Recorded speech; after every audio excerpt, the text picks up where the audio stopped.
ድርገት ወረዱ ሲባል ሰምታችሁ ታውቃላችሁ? ድርገት ወረዱ ማለት ካህናት አንድ ሆነው የጌታን ሥጋና ደም ተቀብለው ሊያቀብሉ ወረዱ ማለት ነው። ካህናቱ ሥጋ አምላክን ይዘው ከመንበረ ክብሩ ሲወርዱ እጅ እንነሳለን። አሁን በመቁረብ ጊዜ የሚሆነውን ነገር እየነገርኳችሁ ነው። እጅ እንነሳለን። ለምን እጅ እንነሳለን? ለምን እንሰግዳለን? የማቴዎስ ወንጌል ምዕራፍ 28 ቁጥር 7 ላይ ጌታችን ኢየሱስ ክርስቶስ ተነስቶ ወደ ገሊላ ሲሄድ ሴቶቹ አገኙትና ወሐዛ እገሪሁ ወሰገድ አልወቱ፣ እግሩን ይዘው ሰገዱለት ይላል። ምኑን ይዘው?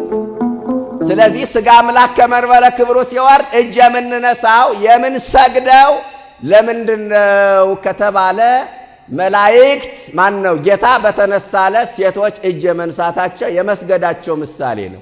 ይሄ ብቻ አይደለም፣ ሰብአ ሰገል ጌታ ሲወለድ የመስገዳቸው ምሳሌ ነው። ስለዚህ በመቁረብ ጊዜ እጅ መንሳት፣ የሚቆርብም የማይቆርብም ሰው ሥጋ አምላክ ከመንበሩ ክብሩ ሲወርድ እጅ መንሳት ይገባል። ሁለተኛ፣ በመቁረብ ጊዜ እያንዳንዱ የሚቆርብ ሰው ቅዱስ ስሉስን መድገም ያስፈልገዋል። ቅዱስ ስሉስን ካህናቱ በዜማ ስለሚሉለው ነው እንጂ የኛ ግዴታ ነው።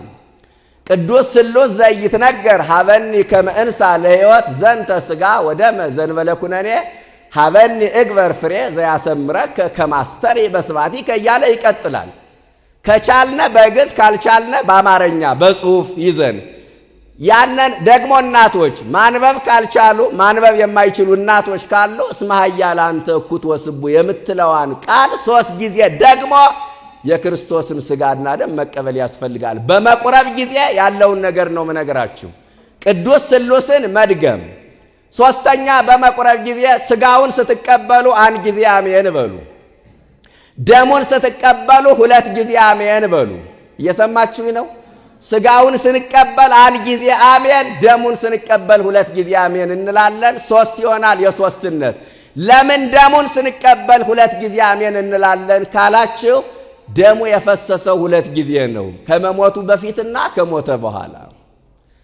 ጌታችን ኢየሱስ ክርስቶስ የሾህ አክሊል ሲደፋ፣ በቀኖስ ሲቸነከር ደሙ ሲፈስ፣ በጅራፍ ሲገረፍ ደሙ ፈሷል። አንደኛው ይህ ነው። ሁለተኛው ከሞተ በኋላ ለንጊኖስ የተባለ ወታደር መጥቶ ጎኑን በጦር ወጋው፣ ደሙ ፈሰሰ። ሰው ከሞተ በኋላ ደሙ ይፈሳል?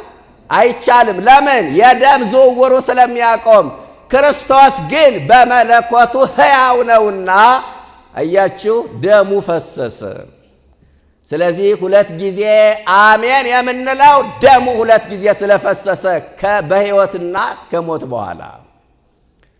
ሶስተኛው ይህ ነው በመቁረብ ጊዜ።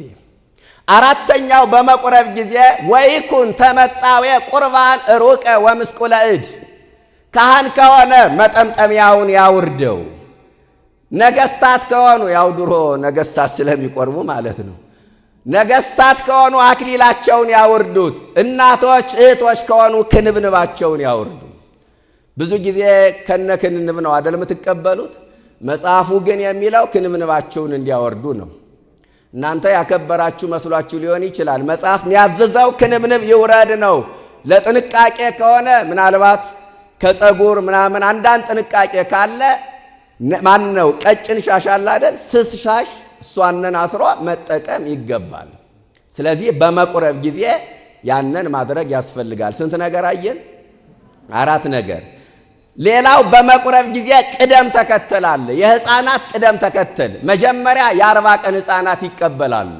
የዕለት ሹማምንቶች ናቸውና በንጽሐ ጠባይ መላእክትን ይመስላሉና ንጽሐ ጠባቸው አላደፈባቸውምና። ቀጥሎ በወንዶች የ3 ወር የ4 ወር እንደየዕድሜያቸው የ6 ወር ከዛ የዓመት የ2 ዓመት እስከ 7 ዓመት እንደየዕድሜያቸው ይቀበላሉ። ከ7 ዓመት በኋላስ በድንግልና ኑረው የመነኮሱ ወንዶች ይቀበላሉ። ከዛ በድንግልና ያሉ ግን ያልመነኮሱ ይቀበላሉ። ከዛ በትዳር ኑረው የመነኮሱ ይቀበላሉ። መጨረሻ ሕጋውያን ባለትዳሮች ይቆርባሉ። የሴቶችም ይህንን ቅደም ተከተል ጠብቆ ይሄዳል።